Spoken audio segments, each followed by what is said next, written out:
Hello students, I am Dr. Saroj Ole. So today I am going to teach you frequency shift keying. So frequency shift keying is the frequency modulation system in which digital information is transmitted through the discrete frequency change of a carrier wave.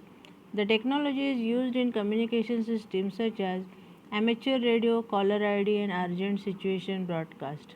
The simplest FSK is binary FSK. BFSK uses a pair of discrete frequencies to transmit binary 0 and 1 information. With this scheme, the 1 is called the mark frequency and 0 is called the space frequency. The time domain of an FSK modulated carrier is illustrated in the following figure. So this is the data in square wave, the carrier is sine wave, and this is the modulated signal. So waveform of frequency shift keying. The circuit given here illustrates how FSK modulated wave can be generated. It is built using IC555. Square wave pulses are given as input to represent bit 1 and bit 0, and as an output of IC555 generates FSK modulated wave. So this is to generate square wave pulses, one more IC555 is used.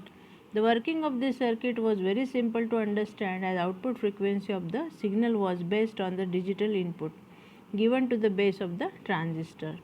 So this is IC555 based FSK generator. One transistor is used here for input digital data.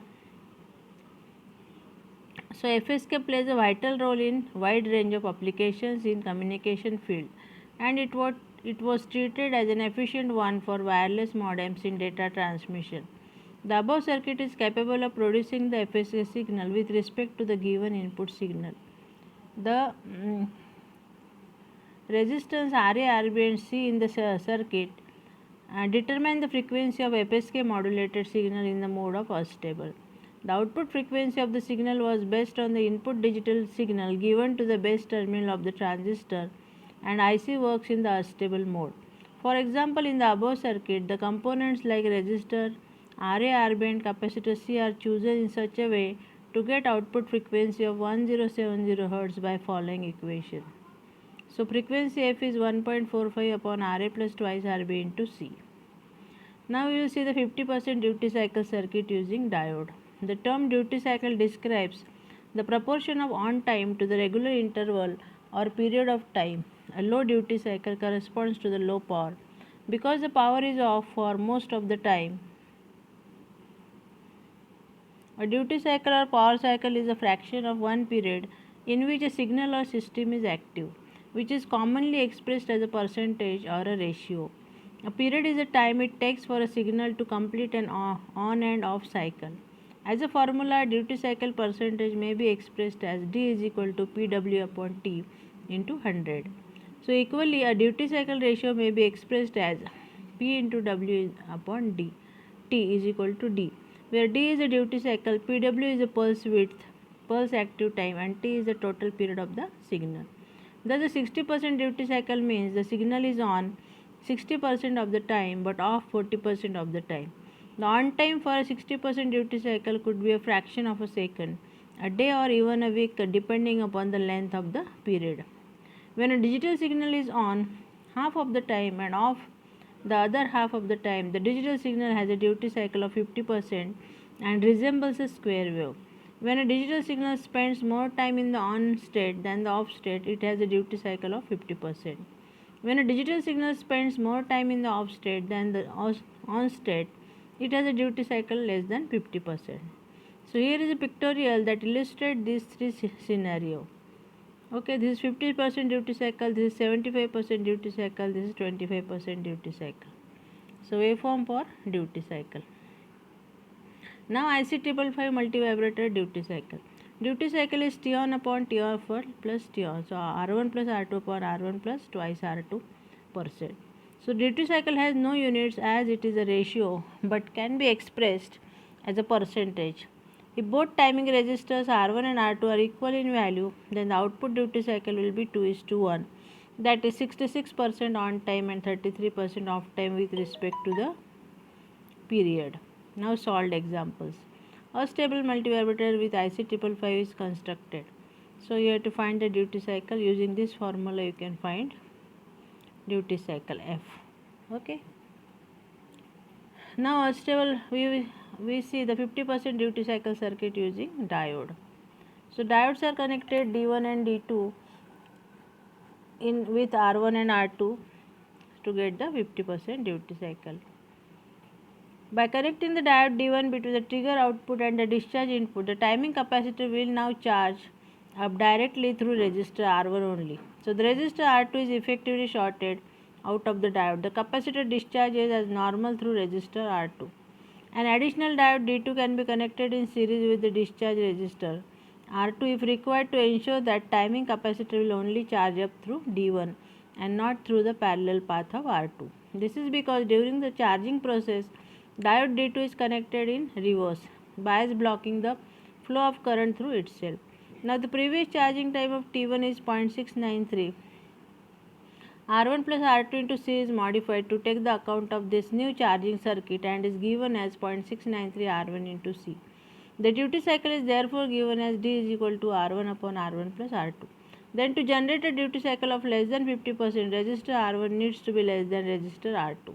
Although the previous circuit improves the duty cycle of the output waveform by charging the timing capacitor C1 through the R1 plus D1 combination and discharging it through the D2 plus R2 combination, the problem with this circuit arrangement is that 555 oscillator circuit uses additional components, that is 2 diodes.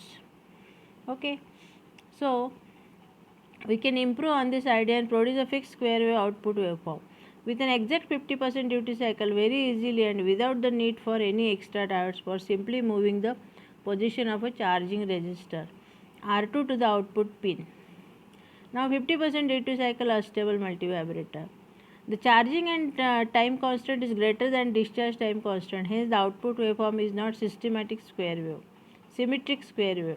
The high output remains for longer time than low output. The ratio of output period and low output period is given by a mathematical parameter called as a duty cycle. It is defined as the ratio of on time to the total time of one cycle. So D is equal to T on upon T. So T on upon T on plus T off. So D is 0.693 RA plus RB into C upon 0.693 RA plus twice RB into C. So percentage duty cycle D dash is RA plus RB upon RA plus twice RB into 100. The duty cycle is always greater than 50% if RA is much greater than RB. The duty cycle approaches 50% and output waveform will be symmetric square wave. The IC555 oscillator now produces 50% duty cycle as a timing capacitor. C1 is now charging and discharging through the same resistor R2 rather than discharging through the timer's discharge pin 7 as before. When the output form from the 555 oscillator is high, the capacitor charges up through R2, and when the output is low, it discharges through R2. Resistor R1 is used to ensure that the capacitor charges up fully to the same value as the supply voltage. However, as the capacitor charges and discharges through the same resistor, the above equation for the output frequency of oscillation has to be modified a little to reflect this circuit change. Then the new equation for the 50% unstable 555 oscillator is given as 50% duty cycle frequency F is 1 upon 0.693 upon 2 R2 into C hertz. Okay. So this is the circuit of FSK. You just see. So unstable multivibrator symmetric wave 50% duty cycle. So note that the resistor R1 needs to be sufficiently high enough to ensure that it does not interfere with the charging of a capacitor to produce the required 50% duty cycle. Also changing the value of the timing capacitor C1 changes the oscillation frequency of a unstable circuit. So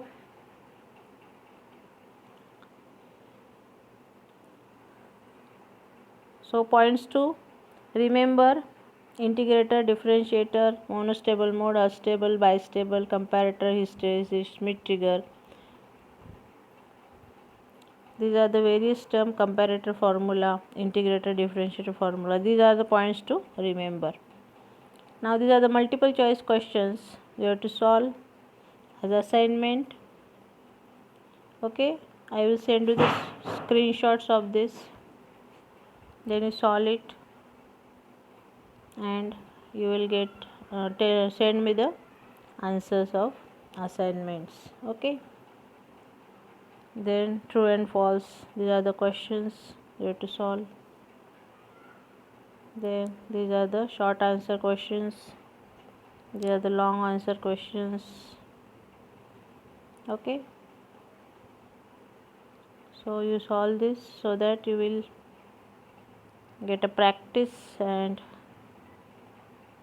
you can get good marks in examination. These are the various questions asked in previous university exams. Okay, so if you do this, you do the practice. So today we'll stop here. Okay.